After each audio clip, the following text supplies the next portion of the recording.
But I spoke with two outstanding commentators yesterday on the show over this Orwellian plan by the Australian Labor government to set up a ministry of truth, and that's what it is, to put the Communications and Media Authority in charge of online truth. I thought Rachel Wong, the CEO of Women's Forum Australia, and WA journalist Rebecca Barnett was spot on. Weren't they brilliant? I listened back to their interviews last night. I thought they were that impressive. And they were even more impressive the second time round. To think that a country renowned for its forthright persona, and that is certainly Australia and Australians, and its hard-fought rights for free speech, would give a group of faceless bureaucrats the power to destroy all of that is unthinkable to me. Look at how the so-called truth fell to pieces in so many ways due to the hype from the pandemic. The so-called indisputable science over lockdowns, mask wearing, and mRNA vaccines has since been drastically exposed. I sat down with a specialist yesterday. I won't go into naming that person, but I sat down with that specialist yesterday in his surgery. And did he let me have it about mRNA vaccines and how he is so suspect of the long-term implications of them? Randomly. Not solicited, randomly. But that's what happens when government decides on the truth. The government's own power-hungry agenda contaminates the truth. And soon enough, it becomes nothing more than propaganda, conveniently ignored. And that's where and when this Ministry of Truth was conjured up during the hype of the pandemic of June 2021, when ACMA recommended this bill in the first instance. Right in the middle of all of that. As former political advisor Peter Credlin wrote recently in The Australian, ACMA regarded dissent from government's pandemic policies, especially on lockdowns and vaccinations, as harmful. And look, my question to that sentence she wrote is harmful to whom? Public health messaging? Health bureaucrats? The health minister? Nervous politicians? Certainly not harmful to the exercise of democracy or the freedom of speech, both of which were made illegal in many ways during that period, which is why this bill has one glaringly hypocritical exemption. Government. Government cannot be held responsible for misinformation or disinformation. How crook's that? It's corrupt. But you will be in the firing line. The bill includes harm based on a social media post to the environment. Don't dare say anything contradictory to climate change alarmism. You'll be dead. Don't dare say something that will harm the economy. Disruption to public order or society, gone. Or anything akin to hatred against a group on the basis of ethnicity, nationality, race, gender, sexual orientation, age, religion, or physical and mental disability. We kind of knew all of that. The rumble you can feel right now is the author of the book 1984, George Orwell, turning in his grave. But I posed the question yesterday, why are the only loud dissenting voices on this Ministry of Truth in Australia National Party MPs, the likes of David Littleproud, Barnaby Joyce and Bridget McKenzie? Why? Where's opposition leader Peter Dutton making this his daily project as he stood up for our rights to have an opinion and voice that opinion publicly and legally? Where is he? Where's the daily press conference? Bashing the table and demanding that this be put and shelved totally or burnt. Well, I may have discovered the answer to that.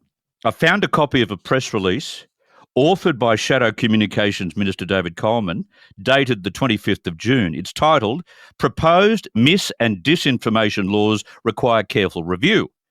Let me read the entire press release to you. Proposed misinformation and disinformation laws require careful and cautious review. Shadow Communications Minister David Coleman said freedom of speech and expression are fundamental principles in a democratic society. He said, this is a complex area of policy and government overreach must be avoided. The public will want to know exactly who decides whether a particular piece of content is misinformation or disinformation. The significant penalties associated with this legislation potentially places substantial power in the hands of government officials. The Coalition encourages interested parties to make a submission on the government's proposed changes. We will engage with stakeholders and carefully examine the proposed legislation to ensure that it strikes an appropriate balance. Last paragraph. In March 2022, the Coalition announced plans to introduce legislation to combat harmful misinformation and disinformation online. Signed, the Honourable David Coleman MP. Did you hear that? In March 2022, the Coalition announced plans to introduce legislation to combat harmful misinformation and disinformation online. The Coalition has been walking down the same dark and dingy alleyway as the government. Peter Dutton has been orchestrating a similar raft of anti-democratic, anti-free speech, anti-Australian laws that he should be ashamed of. Ashamed of. No wonder he's gone so silent on the Ministry of Truth. He's been pushing the same crap. This is the global left spreading its Orwellian poison to Australia, and astonishingly, they've got both sides of the political fence on side. This, of course, is on top of their capture of mainstream media. That happened long ago, which has been selectively avoiding covering issues and stories that they classify as against the truth. That's how you create that bias. And the timing of all of this, undoubtedly conspiring to resurrect the yes case for the Indigenous voice to Parliament. I have no doubt about that. As Peter Credlin highlighted in that piece recently, on 3 occasions in the past 10 months, Google and Facebook have refused attempts by right-leaning think tank, the Institute of Public Affairs, to promote material arguing against the voice. She claimed that Facebook also inserted a fact-check warning about right-leaning group Advance Australia's claim that the voice would give some Australians special rights that others lacked, even though this is the view of many retired judges. A fact-check? What the hell are they doing fact-checking that when by definition that's exactly what the voice is designed to do, to give Indigenous Australians special direct access to the executive of government. They are rights that no other racial group in the country has. Fact check? Plus, is it even possible to express disinformation on the subject of the voice when the government doesn't even know what it will be like, what it will do, how it will present, what policies it will govern? It's extremely possible that the voice will dump Australia Day and start a tax-based process of reparations. Now, that is entirely indisputable because they don't know what the voice will recommend and they don't know the form of the voice until after the referendum. But if we allow this Ministry of Truth to be created, I may even be unable to voice those opinions. I may be unable to say, oh, they'll dump Australia Day and put in reparations. I may be unable to say that without having my employer or myself fined to the max. This is a major threat to our way of life, and I implore you to fight it in every possible way you can. This is TNT Radio. News you need to start your day. Stated first thing in the morning. Today's News Talk Radio, TNT. Well, the leader of the New South Wales Liberal Democrats in Australia is John Ruddick, MLC, and he joins us now. John, welcome to Friday. Good afternoon, Chris. Great editorial there. Yeah, where's Dutton standing up for free speech? Surely he needs to be condemning this Ministry of Truth bill. You're doing it. I'm doing it. A lot of our listeners are doing it, but he's not. Well, I thought the point that you made is a very good one, and not many people in Australia know it, but it is the fact that this Ministry of Truth bill started under the Scott Morrison government. And now they have sort of half indicated, in a very weak way, half indicated they're going to be now against it in opposition. Now, this is what the listeners need to know. The Liberal National Party coalition talk a good game in opposition. They talk like they are good, small government people in favour of civil liberties, etc.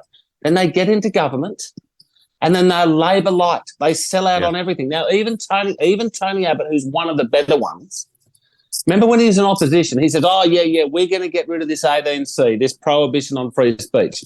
We're going to get rid of 18C. He gets into government. He has a little bit of an attempt to get rid of it, then he just gives up. He gives up. And then Tony Abbott says, we're going to we're going to stop the debt. We're going to stop increasing the Commonwealth debt so much, okay? Well, it doubled under Tony Abbott, almost doubled under him, okay? And certainly quadrupled under the Liberal Party. So in many ways, when you think about it, at least the Labor Party's honest about what they want to do. When you think about it, the Liberal Party, National Party are actually the worst institution in this country because they lie about what, we're going to be just like the Liberal Democrats. That's how they campaign in opposition. We're going to be this purist party. They get in the government and they lie on everything.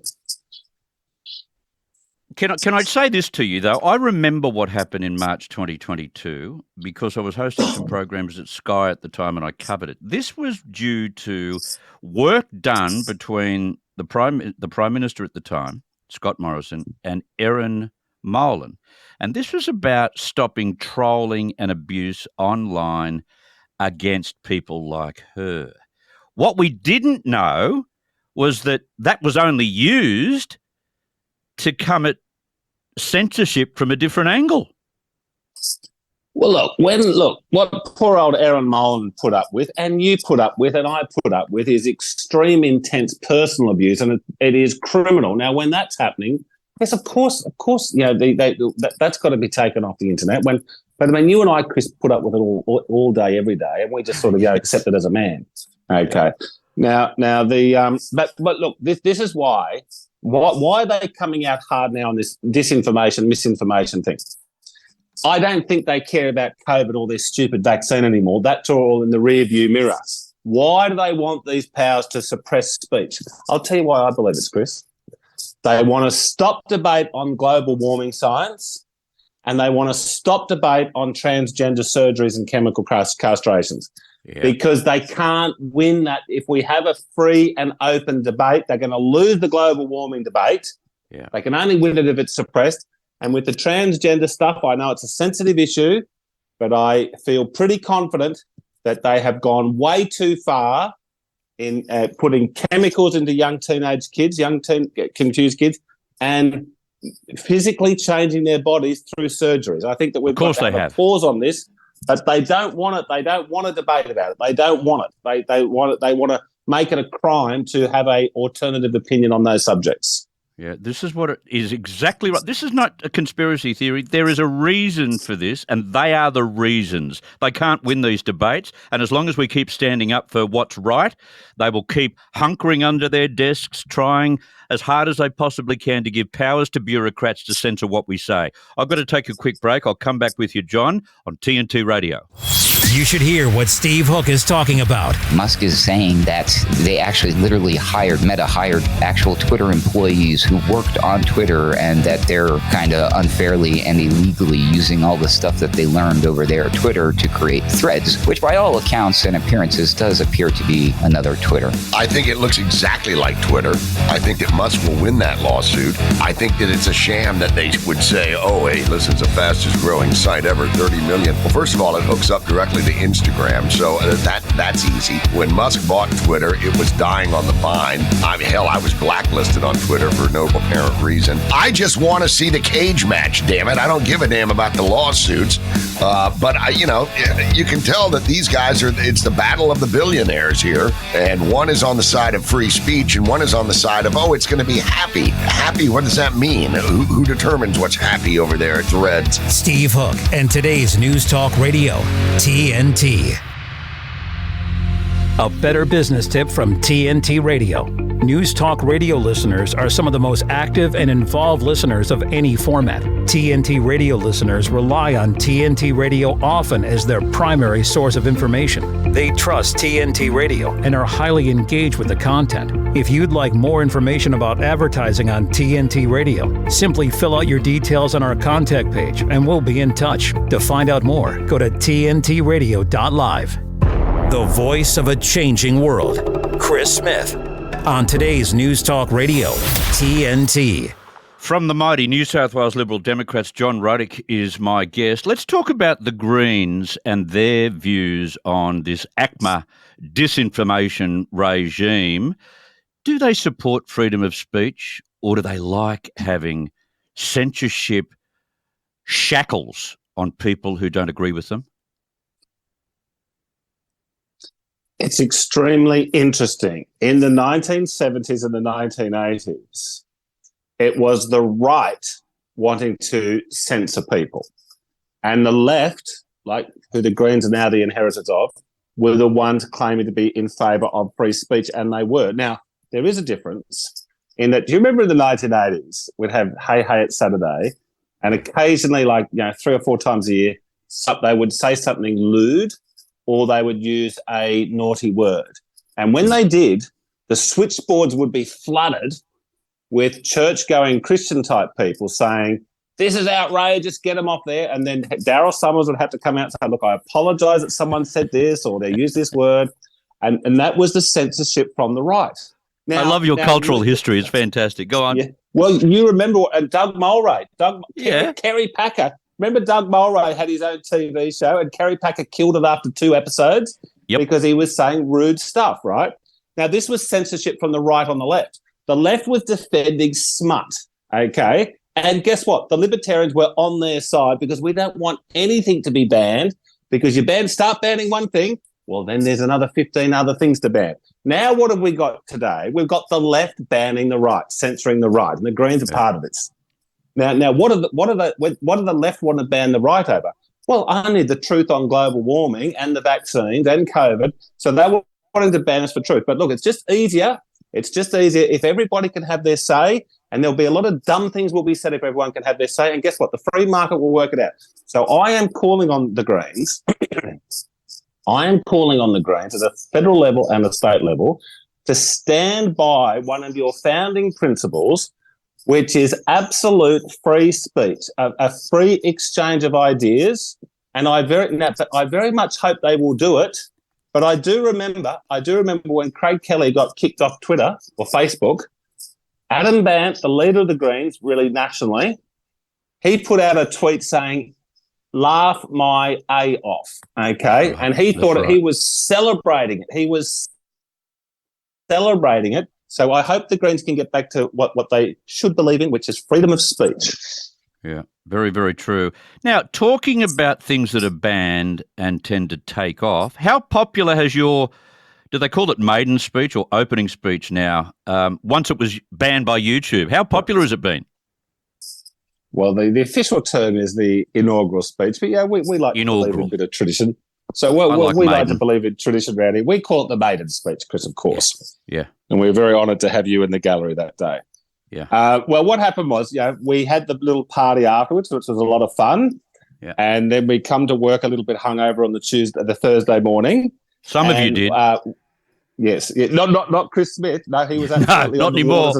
That's right. He was the best behaved person there all night. And somebody, a supporter of ours, a member of our little party, put it on his YouTube account, his humble little YouTube account with 200 followers. And that was sort of the main one that we had out there. Now, 6 hours later, Chris, 200 people have looked at it. And we're thinking, well, that's going okay. It's not going great.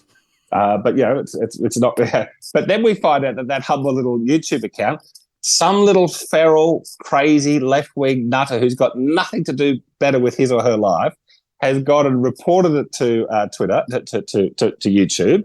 And the YouTube has written back to him and said, yes, he's talked about ivermectin. I didn't even say ivermectin works. I just said a few facts about ivermectin.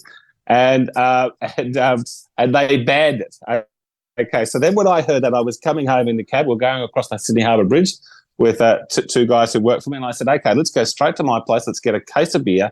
Let's sit here and tell the world that YouTube has banned my speech. Yeah. Now, what's happened now, Chris, we believe it has to be over 1 million people have now seen this speech. It was on the Zero Hedge website, which is a very respected Wall Street website in the United States, and a couple of other well-known websites in the United States. And people have obviously, experienced the sheer magnificence of the content of the speech, and they're sharing it along. Okay, but it was the YouTube ban. And I'd like to take this opportunity, Chris, on your show to thank the management of YouTube for banning the maiden speech, because it's only made people learn a lot more about what we've got to say.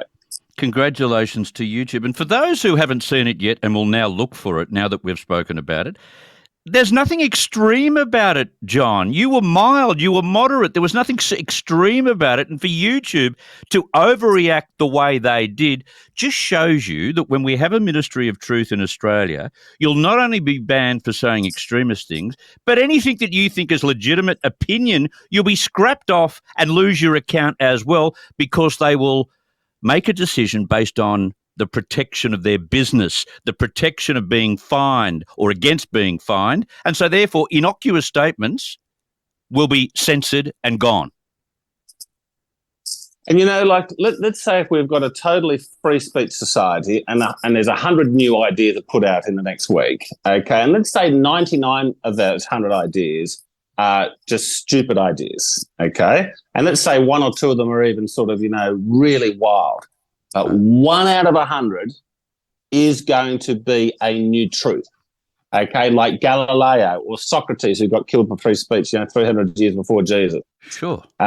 Now we've got to have free speech, not only because it's moral to let a free human being express what they believe, but it's also all in our self-interest for new ideas to be circulated, and without any oppression or suppression, because sometimes some little genius who's outside the Overton window, who's against the current ruling regime, they're going to come up with some insight which is bloody right, okay? And we have to say, well, look, let's have all the ideas out there and let's hear what the new Galileo and Socrates has got to say. Very true. Very, very true. Now, the ABC seems to be desperate to try and convince Australians that inflation is the result of, well, modern-day capitalism, corporate profits, our lack of attention to global warming, nationalism. Boy, oh boy, they live in a parallel world at the ABC, don't they? Oh, yes. It's always where there's more government regulation and more government meddling, and then things get worse, and then the lefties say, well, we need more government meddling on top of it. Now, inflation was a very big deal in the West in the 60s and the 70s. It was a crippling thing. We didn't have much economic growth, and there was a lot of misery in the Western world because of out-of-control inflation. Now, then we had the great Ronald Reagan and Margaret Thatcher come along in the 1980s, and they said, look, we've just got to kill this inflation. And they do it through a lot of hard work. They killed off the inflation. Now, and we didn't really have inflation for 30 years, and we had a booming world for 30 years, thank you, to Ronald Reagan and Margaret Thatcher. Now, then what happens, the bad flu comes along 3 years ago, and of course all the, people want to overinflate it 20 times worse than it really was, and they paid us all to stay home for 2 years, paid businesses to shut down for 2 years. They paid businesses, endless millions of dollars who were making a profit out of COVID. Everyone gets all this free money. It's like Scott Morrison and Josh Frydenberg flew a jumbo jet around Australia and just spent the whole day throwing out endless millions and billions. Here's money, everybody. Here's money. And then when that comes through, we say, oh my God, surprise, surprise, there's inflation. No one's done any work for 2 years, but there's a whole ton more money in the system. Oh my God, what a surprise, there's inflation. Okay, so then the ABC comes along and says, oh, well, it's because of capitalism. No, it was because of heavy-handed government printing free money. And we need to get back. And there's people in the ABC, Chris, that have this what's it called, modern monetary theory, which basically says, the government can just get into debt for as long as it wants, and there'll be no. The government. It doesn't matter if the government gets into debt endlessly. It's going to end in chaos at some point. Yeah. Once you start being degraded on your credit rating, that's when things go absolutely pear-shaped, and maybe many of those at the ABC haven't seen that happen in real life yet. I've got to take a quick news break, John. Stay right there. I do want to talk to you about some Greens hypocrisy, gross hypocrisy. Yes. We'll get to that after a news update on TNT Radio. I got a news flash for you. Newsflash! TNT Radio News. Matt Boyland here with your TNT headlines. Russia's warned it'll treat the delivery of F-16 fighter jets to Ukraine as a nuclear threat, declaring it an extremely dangerous development which could lead to catastrophic consequences. The US military's confirmed the first shipment of its widely banned cluster bombs has arrived in Ukraine, and despite being one of the most secure buildings on the planet, the Secret Service says it has ended its investigation into cocaine found inside the White House, without identifying a single suspect. You're listening to Chris Smith on today's News Talk Radio, TNT. John, question without notice, just that last news story about cocaine being found in the White House. It is probably the most protected building in the world, bar the Kremlin, bar the House of Commons to a lesser degree. And you can't find out who brought in and left cocaine within the working area of the White House. Seriously? That is either the most extraordinary stuff up or a conspiracy. Yes, no, good point. No, I'm sure if they if there was $1 million in it for the Biden family, they could work out exactly who did it. But the interesting thing about the cocaine and the West Wing situation is this. I believe that the Democratic establishment has turned against Joe Biden and are looking for ways to get rid of him. Right. We're having a lot of articles in pro-left-wing Democrat, the Washington Post, the New York Times. They are turning on Biden. Yeah. This cocaine thing is another demonstration of that. And his anger temper tantrums have come out too, and other issues. Yep. The temper tantrums. Okay, now they were quoting staff on his office. There had been when poor old Donald Trump's the president, the staff used to leak all the time because half of the staff were the enemies. Okay, but Biden's White House they have not up until this point for the last 2.5 years had staff leaking on him. Well, now they're leaking on him. They're saying that he's a crazy old man. He blows his top. He's angry, and they've got to have, people are too scared to be in the Oval Office alone with him because he's a crazy old demented senile fool, which we all know is the case. But the cocaine thing, I think, is just another thing that's happening over the last 3 weeks of Barack Obama's campaign to get rid of Joe, because Barack Obama runs the Democratic Party. That's the fact. I think you might be right. Now, one last one. A Green senator is planning to bulldoze dozens of native trees and local flora around her investment property in order to build 3 luxury homes at the heart of one of the biggest koala habitats in the state. Don't do as I do, just do as I say. John? Well, the Green Senator, Dr. Faruqi, arrived in this country at the age of 29. She was a student at the University of New South Wales, and she was a good student. But she arrived here on a student visa. Now she is, less than 20 years later, she's a lawmaker in our federal Senate. She's a multi-millionaire, Chris. She's out and she's knocking over all these trees, and she's run around saying, Australia's racist, Australia's racist, Australia's racist. Right. Gee, it's been pretty good to her. It's been pretty good to, so it can't be that racist, the little student from Pakistan. And good on her, Now, here she is. I'm pretty right-wing, Chris, okay? You heard my maiden speech. I'm pretty out there. But I'll tell you there's one thing I'm left-wing on, and I tell you, protecting endangered species. Yeah. Now, I really think it's appalling that they're going to. I mean, these animals have been on this continent for 20 million years or whatever. And particularly, even if you don't care about animal welfare, it's good for tourism that we've still got koalas living in the wild. Imagine if the world finds out that Australia's been so negligent that we've wiped out all the koalas, the dear little koalas. Yeah. Now, I think that out of just commercial interest, we've got to look after the koalas. Now, here's Dr. Faruqi from the left of the Greens, always saying terrible things about Australia, always saying we're not doing enough on global warming, but if there's a couple of $1 million in it, yes, she'll knock over the koala habitat. It's appalling. Self-interest rules, just appalling and hypocritical, and I'm glad we ended on that note. You enjoy your weekend. Thank you, John Ruddick. Much appreciated.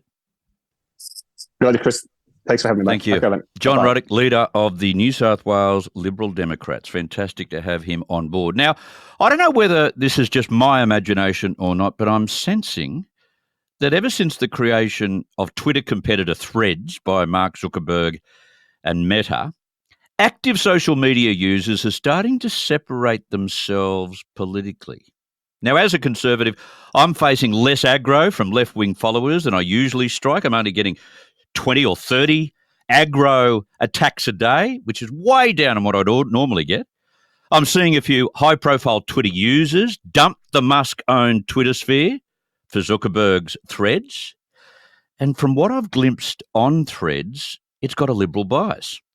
a left-wing bias. I may be wrong, but the sheep are being sorted from the goats as far as I can see, and the new social media divide is emerging before our eyes in 2023. Someone who's been looking closely at this and just about every other politically aligned issue in the world today is the real Rukshan. Rukshan Fernando made his mark as a videographer in Melbourne during COVID. His fearless political commentary as an independent journalist is fast becoming a can't-miss part of the online political landscape. Rukshan Fernando, welcome back to TNT Radio, sir. Good to be on here, Chris. Good to be back. May I begin our discussion by asking you about you? Last time you were on, I got a couple of emails from people saying he is a breath of fresh air. Where does he from? What does he do? Where's he based? Where's he been? What led you to throwing yourself into the front line of COVID rallies and riots during the pandemic in Melbourne? Yeah, look, I'm a small business owner and I was very happy to, I guess, like a lot of people in business during that time, to get behind the government initially and support them in their efforts to, I guess, keep the community safe. But along that journey, I saw the government really not care about businesses and really not take accountability for the things that they were doing. And True. That's really what led me onto the streets to actually understand what people are actually feeling, because I felt like the mainstream media at that time weren't really telling the stories of people who were actually suffering at home while the government were happily being covered by the media. Their press conference was getting all types of coverage. And we were told that that was actually the mood of the community, when in reality, the mood of the community was being expressed out on the streets and that story was being ignored.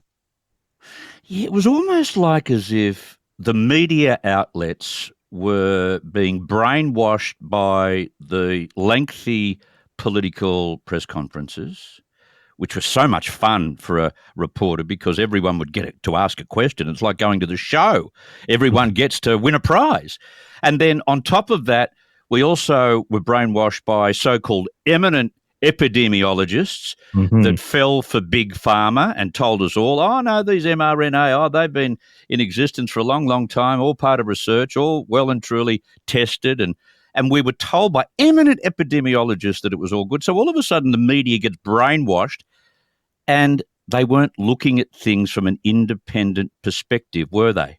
That's correct. And along with all of that was just a lack of curiosity from the media. The lack of discernment in terms of, hearing one statement and then a week later they'd say something completely different. But it's almost like that was missed by the media when normally they'd be focused on politicians making these kind of, errors in their judgment. So it was really interesting because I was seeing a lot of the criticism of what politicians are doing on the online space by independent and alternative outlets. And that's what really led me to believe that the media were, I can't say in on it, but they were, strangely very not curious about what was going on with the politicians and what they were saying. Yeah. Now, personally, you don't fit the usual profile of a bloke born from Labor voting migrant parents. What's your story? Yeah, look, I grew up in Dandenong. My parents were very hardcore Labor because they felt, they owed, I think, Bob Hawke or Paul Keating that government for the opportunity to come to Australia and be in this country. Yeah. And they've always voted Labor since that time, till very recently, of course. But I think just growing up. Hang on. Till very recently, of course. You mean that they've seen the light too? Oh, look, I think they've just seen the way that I've been treated by some of the people out there from the opposing political parties. And some of the comments made towards me. And it's kind of opened up their eyes, because the problem with a lot of migrant communities that people don't understand is they have a great sense of loyalty to, political parties and so on, that they feel like that help them out. Yeah. But, what I explained to my parents was, now that you're in the country, you're a part of the community, you're contributing to the country. So you have to think about what's best for the country and for yourself as well when you vote.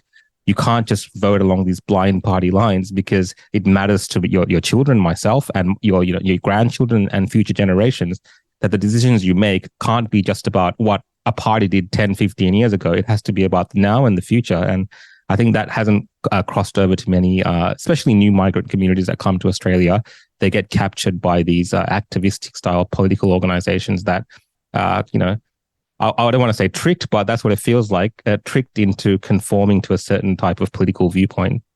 Yeah, but it's understandable, I guess, given their entry into Australia. Let's talk Twitter and the challenge now coming from Meta with Threads. Are we already seeing a philosophical demarcation between the two social media platforms, do you think?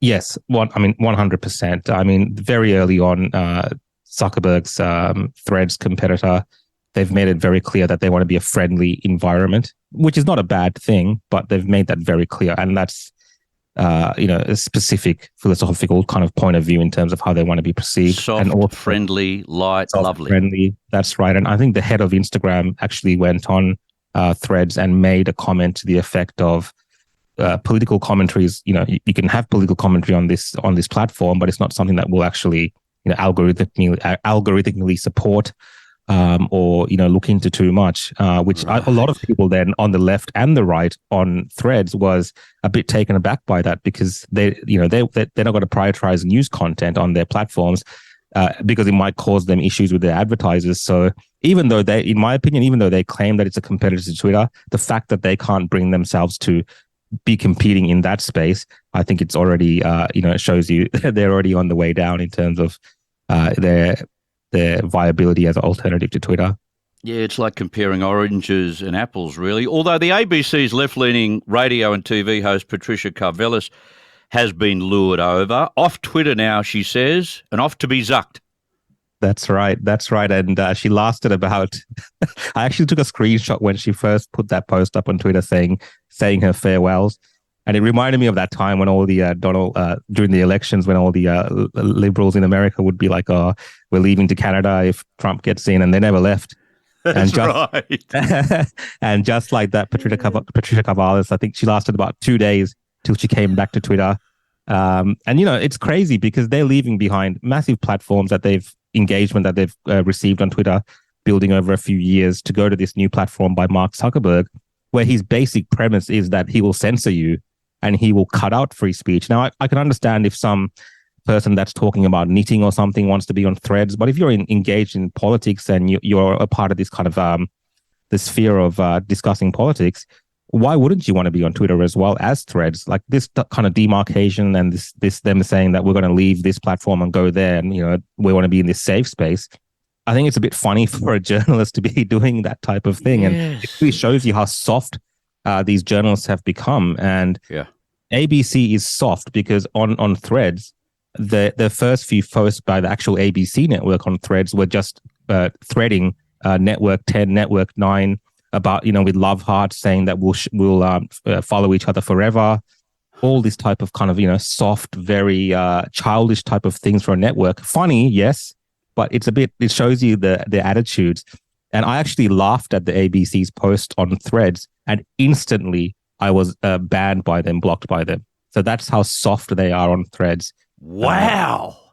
You were one of the first to be banned from Threads. That's a badge of honor. Not fully banned from Threads, but banned by the ABC. So blocked by the ABC. So I'm still on Threads, but I'm blocked by the ABC. Yeah, it's a badge. Yes, I was very happy with that, actually. Yeah. I want to talk more about this. There are a couple of little things to unpack in reference to this. I've got to take a quick break, and I'll be back with you in just a second on TNT Radio. De-weaponizing weather with reality and perspective. I'm going to tell you a little story here about the Battle of San Jacinto in Texas, because I think it's apropos to the current situation with climate. After the Alamo, the Texas Army, led by Sam Houston, kept retreating. And the reason why they were retreating was because their commander did not think that he had the correct battlefield. Now, this really made a lot of the people in Texas mad, but he retreated until he got the correct battlefield. Well, the correct battlefield as far as climate goes is here now. The warming that is taking place, I think, is proof that it cannot be carbon dioxide. The reason? Because you would have to have some type of external direct forcing to force the sea surface temperatures to warm so much. They were steady state through the 1980s, and it's only been the last 30 years where there's been an increase in geothermal spreading, the amount of volcanic activity observed, and the sea surface temperatures, that this has all been going on. That in turn distorts the temperature, pressure, and vertical velocity patterns in the atmosphere, leading to less upward motion over the tropical oceans and less cloudiness, and in turn, more incoming radiation. So the battlefield is set here. Oddly enough, it's the warming, the retreat, if you will, that sets us up on this battlefield. I believe we are fighting it all wrong. Denying that it's warm or saying it's not warming up, sorry, that isn't the way to go, in my opinion. There are serious natural reasons that could be considered and brought to the forefront here.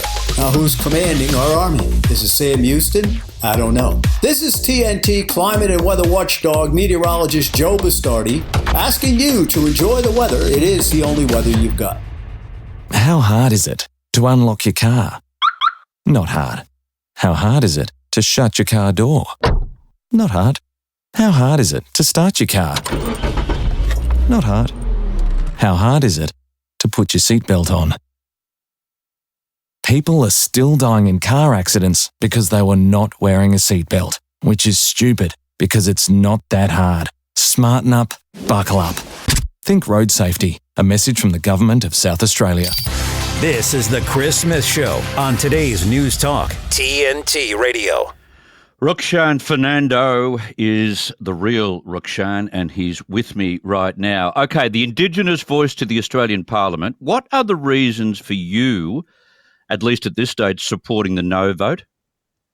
Yeah, look, I mean, I expressed this the other day online and just really getting my message out there that I personally feel that it's discriminatory. There is this perception that it creates that Indigenous Australians, Aboriginal Australians, particularly for the youth, I think it's a problem. It enshrines such this perception of victimhood or disadvantage into our founding document. I think is problematic. I understand the reasons that people want to address these type of issues and all this stuff around closing the gap. I get all of those arguments, but to actually enshrine this type of difference where it creates differences between Australians, it's problematic. And one of the main reasons is looking at that from the perspective of as a migrant and growing up in migrant communities. We don't have these things necessarily built into us when we come to this country, and we are ready to take advantage of the opportunities presented to us. Yeah, that's interesting. You've come here with nothing. Your parents came here with nothing. Indigenous Australians don't have a monopoly on disadvantage, do they? No, I don't necessarily think so. And you have to understand that I've seen kids growing up in Dandenong. I grew up in a pretty rough part of southeast suburbs of Victoria. I've seen kids come, these refugee kids come from Afghanistan and so on. And today they're my friends or whatever, but they're lawyers, they're doing great in life, and they didn't have those type of these barriers built into their minds. They felt that they could achieve. And my parents growing up, they never told me that I was disadvantaged or all this. All they told me to do was get educated and do what you can with your life. And if you put your mind to it, you can achieve things in this country. Like they had that belief in this country, and that was built into me as well. And I think it's a great disadvantage to Aboriginal children, especially the children, to put them in this mind frame that they will always need to have these separate advisory bodies. They'll always need to be separate from people like myself and other migrants who don't have this type of, impediment in front of them when they think about their place in this country. Yeah, it does create this victimhood. It creates this eternal belief that you are lesser than other races. You make a really, really good point, which is not often debated. The other thing about all of this, I keep listening for a decent argument linking the existence of a voice to making a real difference on the ground in disadvantaged communities. And every time I hear the likes of Linda Burney, for instance, the minister, I think they don't have a way of linking the two.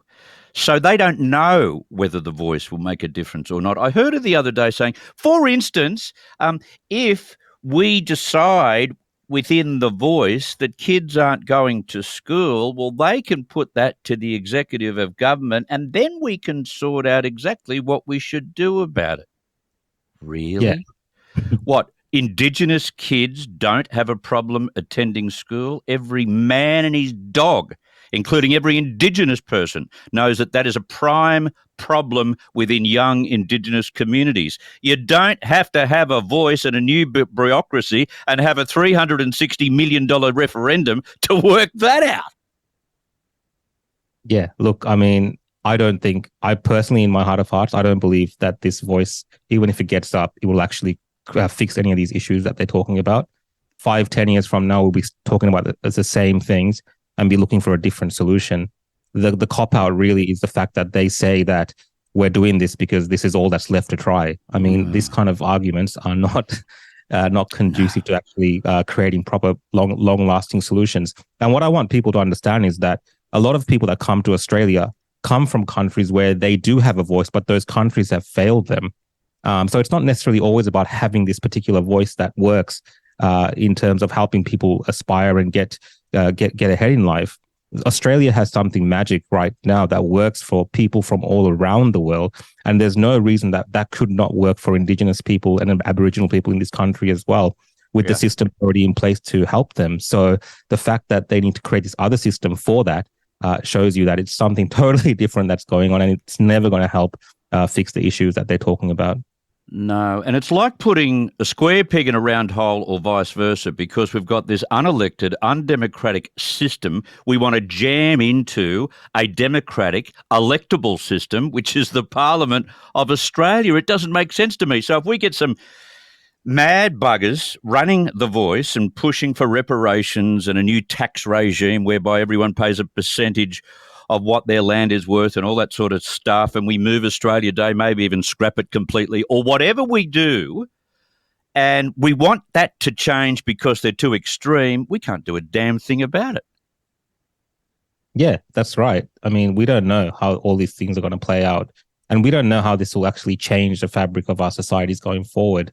No. Seeing the things that have happened in America with affirmative action and how that's being rolled back now by the courts, because that's adversely impacting other minorities in the country. Yes. So these things which are happening, it might seem all nice and lovely now in terms of it'll be a solution, but later down the track, it's going to create disadvantages and systemic issues in other places.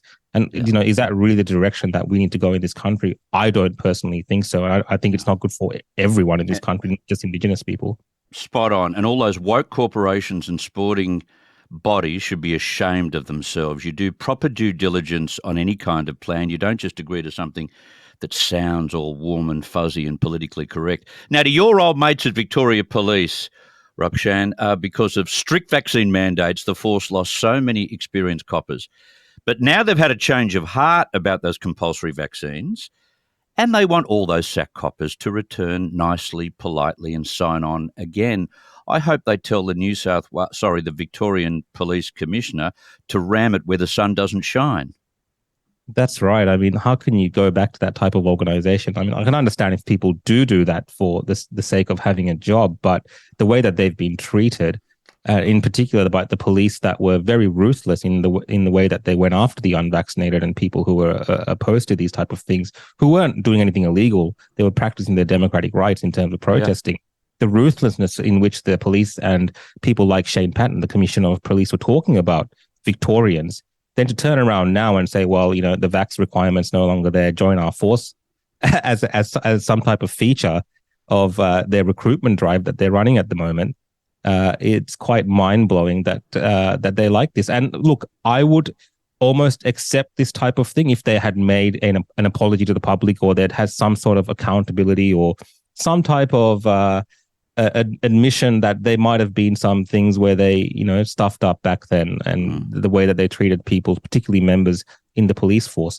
But they have not done that whatsoever. They're just riding the wave of all these different organizations. Even I'm getting messages from nurses and so on that are getting these emails and stuff back from places where they were let go of, now saying that, we are dropping these requirements. You can potentially get your job back. I mean, I can't put into words how that might be making people feel right now, because how about you preface all of that with an apology, and then we'll think about it. That's right. An apology would make a lot of sense in this situation. Yep. As long as I think Shane Patton's there, we're not going to see an apology from the Victoria Police. Yeah, well, they were heavy-handed to the max, and they should apologise for it. And then maybe they could find the police that they need to control law and order in Victoria, because right now, as is the case right across Australia, it is out of control. Rukshan Fernando, fabulous to have you on the program, my friend. We'll be listening to the real Rukshan. Thank you so much for your time. Thanks so much, Chris. Appreciate that. There you go. I want to have something to say before I go, and I know the time's running out quickly. There was a letter to the editor today, I think it was the Daily Telegraph, written by Alan Sexton from Parramatta. Gee, he wrote well about Dr. Charlie Teo. Now, as I've said previously in the week, I have a great respect for Dr. Charlie Teo, and if a medical complaints board has found that 2 patients that he operated on turned out to have been greatly disadvantaged from his surgery, I would suggest that that is extraordinarily lucky, given how many patients he operates on and how many patients are on death's door. Think about that for a second. But Alan has written, while Dr. Charlie Teo may not be happy being welcomed into the club of doctors being considered guilty of professional misconduct, it is surely not the end of the world. No doubt high standards must be maintained and people made an example of to ensure compliance. While my own disagreement with the Healthcare Complaints Commission was not related to any patient complaint or misadventure being seen to follow the letter of the law, has greater focus on the Commission's mind the material outcomes. I wonder how many other doctors felt similarly indignant and refused to return to the workplace, contributing to the current widespread shortages. Putting pride aside, I urge Dr. Teo to get back into the operating theatre with an amiable colleague, bringing urgently needed confidence back to the public hospital system. The fact that one charge of professional misconduct should upend careers after successfully managing thousands of patients is abysmal. Beautifully written. The army of Teo supporters are right to acclaim his contribution to the lives of their loved ones and must encourage and celebrate his return. Alan Sexton, you are a gigantic voice, and I'm glad you put it so succinctly. I couldn't agree more, and I can't even add to that. All I know is he has a heart of gold, Charlie Teo. We all make mistakes. We're human. He's apologised for those mistakes. Can we please move on and use his expertise? Have a great weekend. We'll catch up on Monday. Dean, our good friend Dean is coming up next. Thank you so much for your company. Dean Mackin is with you. I'll be with you again on Monday. Enjoy your weekend. This is Chris Smith on TNT Radio.